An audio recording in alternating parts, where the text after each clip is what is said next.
One of the first lessons new parents learn is that babies cry a lot.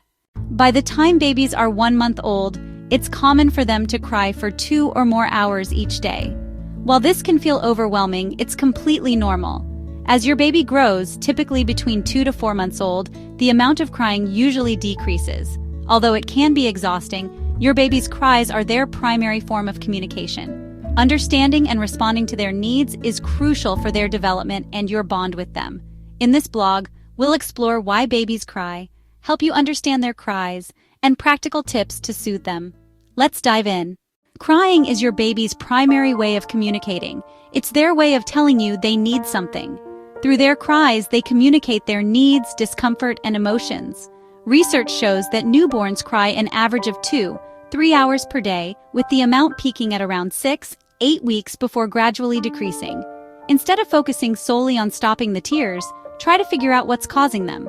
Ask yourself, when was the last time they ate or slept? Are they wearing too much or too little clothing? Could they be uncomfortable or in pain? Crying can sometimes be caused by trapped gas, which can be relieved through proper baby burping techniques. The sooner you identify the cause, the sooner you can soothe your baby.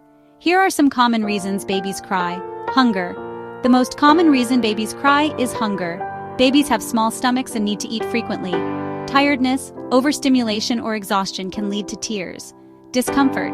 A wet or dirty diaper, gas, or feeling too hot or cold can make them fussy. Need for attention. Sometimes babies just want to be held and comforted.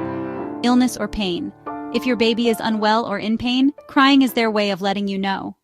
While all baby cries might sound similar to inexperienced ears, parents often develop the ability to distinguish between different types of cries. Research by Dr. Dunstan identified 5 basic sounds that babies make before they start crying in earnest. Ne, hunger cry, tongue pushed up on roof of mouth. A, upper wind, like a burp, needs to be released. Air, lower gas pain. He, discomfort, too hot, cold, diaper needs changing. O, tiredness. While not all babies follow this exact pattern, paying close attention to the sounds your baby makes can help you respond more effectively to their needs. If your baby cries excessively, more than 3 hours a day, 3 days a week for at least 1 week, they might have colic. Colic is common in newborns and usually starts when a baby is a few weeks old. While the exact cause is unknown, it's temporary and typically resolves by 6 months. Dealing with colic can be stressful for parents, but remember, it's not your fault, and it will pass. If you're concerned about your baby's crying or finding it hard to cope, reach out to your healthcare provider for support. Newborns need constant care, even at night. Ignoring their cries can make them feel insecure and unheard. Responding to their needs helps them feel loved and safe. It's important to remember that babies under 4 months old aren't capable of learning routines. Instead, focus on responding to their cues for feeding, comfort, and care. This helps reduce crying and builds trust between you and your baby. When your baby starts crying, try these soothing techniques. Check for basic needs. Feed them if they're hungry. Change their diaper if it's wet or dirty. Comfort them. Hold your baby close to your chest or shoulder. Engage in skin-to-skin contact by placing them on your bare chest. Rock them gently or take them for a walk.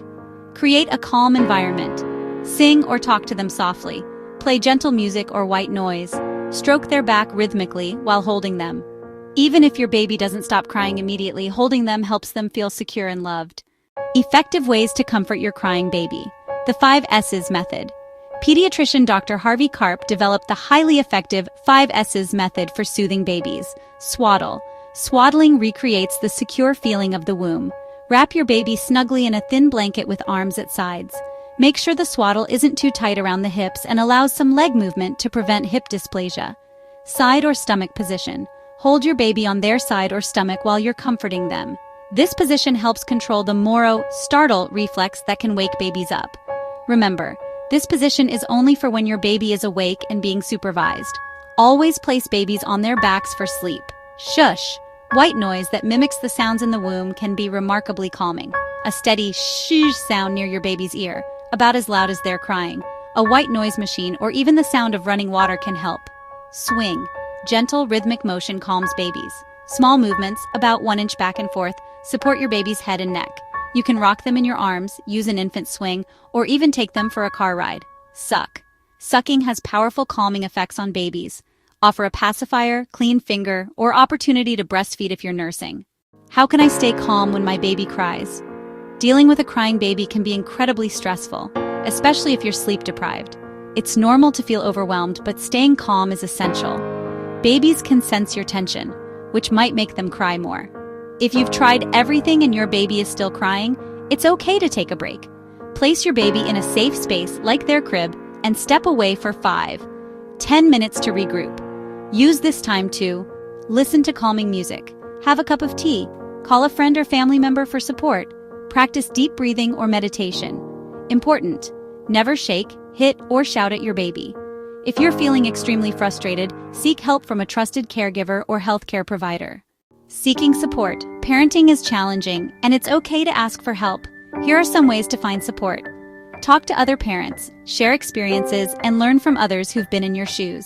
Join parent groups. Many communities offer parent support programs or counseling services. Consult your healthcare provider. They can provide advice and reassurance. Remember, you're not alone. Connecting with others can help you feel more confident and less isolated. Final thoughts. Crying is a natural part of your baby's development and their way of communicating with you. While it can be exhausting, understanding the reasons behind their tears and responding with care helps build a strong bond between you and your baby.